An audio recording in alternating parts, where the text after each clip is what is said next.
On my wedding day, my fiancé's parents handed me an envelope and said, "Open this after the ceremony." Inside was a check for $50 million and a note that read, "We know what you did. This is your payment that will disappear forever." I had no idea what they were talking about. I'd never done anything to them. But when I showed the note to my fiancé, his face went white, and he whispered, "We need to talk." Now, I am Sophie Harrison. And this is the story of how I discovered my perfect wedding was built on lies. My husband's family was hiding a fortune. And the biggest decision of my life came down to one question. Take the money and run, or fight for the truth. Before I continue, if betrayal stories fascinate you, hit that subscribe button right now. Trust me, you'll want to hear how this ends. And drop a like if you've ever trusted someone who turned out to be hiding something massive. I met James Harrison at a coffee shop in Boston in 2021. He was reading a book on architecture. I accidentally spilled my latte on his table, and we ended up talking for 3 hours. James was everything I'd ever wanted. Kind, thoughtful, intelligent. He was a high school teacher who loved his job and spent his weekends volunteering at a youth center. He drove a 10-year-old Honda and lived in a modest apartment. We were both regular people living regular lives. And I loved that about us. 6 months into dating, he took me to meet his parents. The address he gave me was in a normal suburban neighborhood. Nice house, but nothing fancy. His parents, Richard and Patricia, were warm and welcoming. "Sophie, we've heard so much about you," Patricia said, hugging me. "James hasn't stopped talking about you since you met." They seemed like typical middle-class parents. Richard said he was retired from business consulting. Patricia had been a homemaker. They asked about my job as a graphic designer, my family, my hobbies. Everything felt normal. Perfect, even. Over the next year and a half, James and I fell deeper in love. He proposed on a beach in Cape Cod with a simple but beautiful ring. "Sophie, you're my best friend, my partner, my everything. Will you marry me?" I said yes without hesitation. We planned a small wedding. About 80 guests, a beautiful venue in the countryside, nothing extravagant.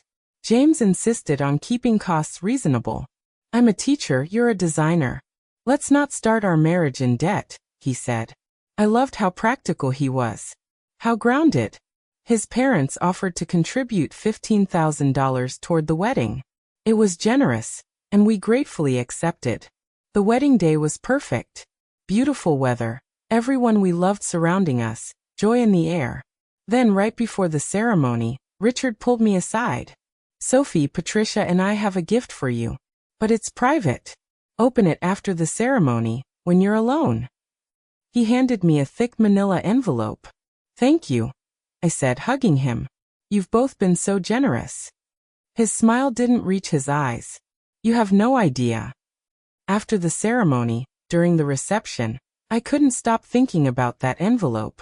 Something about Richard's tone had been off. I pulled James aside.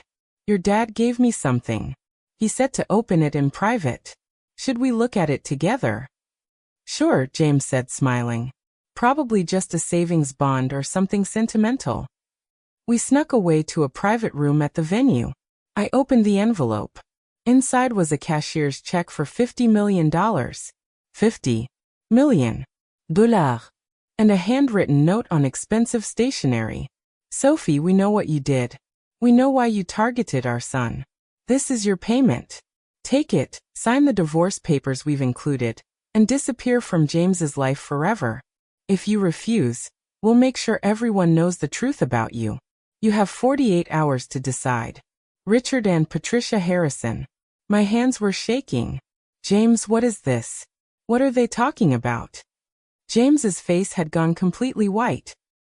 He grabbed the envelope from me and read the note. "Oh my God," he whispered. "Oh my God, Sophie, I'm so sorry."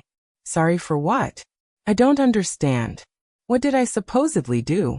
And why do your parents have $50 million to just give away?" James sat down heavily. "Sophie, there's something I never told you. My family. We're not middle class. My parents aren't just comfortable. They're wealthy. Really wealthy." "How wealthy?" "My father is Richard Harrison. Of Harrison Industries. The tech conglomerate. He's worth about $4 billion. The room tilted. What? I changed my last name in college. I didn't want people to know. I wanted to live a normal life, meet someone who loved me for me, not for my family's money. So I became James Marshall, my mother's maiden name, and I never told anyone. I couldn't process this. You've been lying to me for 2 years? Not lying. Just not telling you everything. I was going to tell you. I swear I was. But then we were so happy, and I didn't want money to change things. Your parents just accused me of being a gold digger who targeted you. They think I somehow found out who you really are and seduced you for money. James's jaw tightened. They've always been paranoid. Every person I've ever dated, they've accused of being after the money. That's why I didn't tell you. I wanted you to be different. To prove them wrong. But by not telling me, you made me look exactly like what they think I am. They think I'm some con artist. If you're hooked on this story, pause right now and hit that like button. And comment below. Would you take the $50 million or fight to clear your name? I want to hear your thoughts. James immediately confronted his parents. They were unapologetic. Son, we had her investigated, Richard said coldly. She's been in contact with someone from our corporate offices. Someone leaked information about your real identity. She knows exactly who we are. That's insane, I shouted. I've never contacted anyone. I don't even know anyone in your company. Patricia pulled out a file. 3 months ago, you received a phone call from a number registered to Harrison Industries' HR department. The call lasted 7 minutes. I racked my brain. 3 months ago, I got a call from a recruiter. Some woman asking if I was interested in a graphic design position. I said no because I'm happy with my current job. That's it. Convenient story, Richard said. It's the truth. James grabbed the file from his mother. Let me see this. He looked through the documents, phone records, surveillance photos of me, background checks, financial investigations into my family. You had her followed? James's voice was shaking. You invaded her privacy like she's a criminal? We were protecting you, Patricia said. We've seen this before. People get close to you to get close to our money. Sophie doesn't even know about the money. Because I never told her. This is my fault, not hers. I was reeling from all of this. Wait. You had me investigated? For how long? Richard looked me in the eye.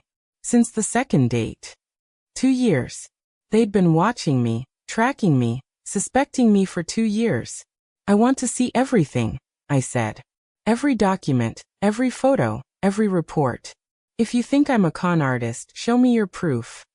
Over the next week, I went through everything with a lawyer. The evidence against me was circumstantial at best. The recruiter call, which was real, I had the voicemail. A coincidental meeting with one of their board members at a coffee shop.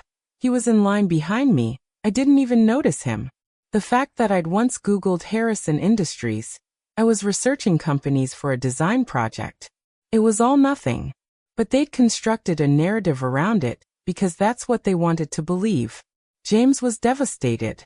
Sophie, I'll fix this. We'll sue them for defamation. We'll make them apologize. I'll cut them out of our lives forever if that's what you want. But I had a different problem now. Not just his parents' accusation, but his lie. James, you lied to me for 2 years. Every time I talked about my student loans, my budget, my financial stress, you said nothing. You let me struggle while you're heir to billions. I wanted you to love me, not my money. I do love you. I loved you when I thought you were a teacher making $50,000 a year. But you didn't trust me enough to tell me the truth. You let your parents investigate me like a criminal instead of just being honest from the start. You're right. I'm sorry. I was wrong. And now I have to decide. Do I stay married to someone who lied to me about something this fundamental? Or do I take your parents' money and leave? Okay, I need you to comment right now. #TeamStay or #TeamLeave. What would you do in this situation? The comments are going to be wild. I can already tell. Here's what made it complicated. I did love James. Despite the lie, despite everything, the man I'd fallen in love with was still there. But trust was broken. And his family would never accept me. I spent 3 days thinking. James gave me space. His parents kept calling their lawyer, pressuring me to take the money. Finally, I made my decision. I called Richard and Patricia and asked them to meet me, with James present. I'm not taking your money, I said. Not because I'm noble, but because I don't want you to think you were right about me. I'm not a gold digger. I never was. Patricia scoffed. Then what do you want? I want you to apologize. Publicly. To me and to James. And I want you to put $50 million into a charitable foundation in my name. Not for me, but for causes I care about. If you're so convinced I'm only after money, prove you're wrong by watching me give it all away. Richard's eyes narrowed. And if we refuse? Then I stay married to your son. You get no relationship with your future grandchildren. And you spend the rest of your lives knowing you destroyed your family over paranoia. They took the deal. Richard and Patricia issued a formal apology. They established the Harrison Foundation with $50 million, with me as the director. Every dollar goes to causes supporting women in STEM, education access, and financial literacy. James and I stayed married. But we went to couples therapy for a year. He had to rebuild trust, and I had to process the betrayal. His parents and I have a civil but distant relationship. They're trying in their way. But the damage is done. Here's what I learned from all this. Money changes everything. It makes people paranoid, suspicious, and sometimes cruel. James's parents had been burned before, and they let that fear poison their view of everyone. But secrets destroy relationships just as much as lies. James thought he was protecting me. Really, he was protecting himself. From being hurt again, from being seen as a wallet instead of a person. I get it. But understanding why someone lied doesn't make the lie disappear. We're making it work. James quit teaching, and now works with the foundation full-time. We're using his family's wealth to actually help people. We have a prenup now, my idea, actually, that protects both of us. And honestly, some days I wonder if I should have just taken the $50 million and walked away. But most days I'm glad I didn't. Because I proved something important. I am who I said I was. And no amount of money can buy that kind of integrity. I'm Sophie Harrison. On my wedding day, my in-laws tried to pay me $50 million to divorce their son because they thought I was a gold digger. Here's my challenge to you. If this story made you think about trust, money, and relationships, do 3 things right now. 1. Smash that subscribe button. I share real stories about betrayal, money, and life's hardest decisions. 2. Hit the like button if you think I made the right choice, or comment if you think I was crazy for not taking the money. 3. Share this video with someone who needs to hear this message about trust and truth. The truth is worth more than any dollar amount. Even $50 million. I'm Sophie Harrison. Thanks for listening to my story.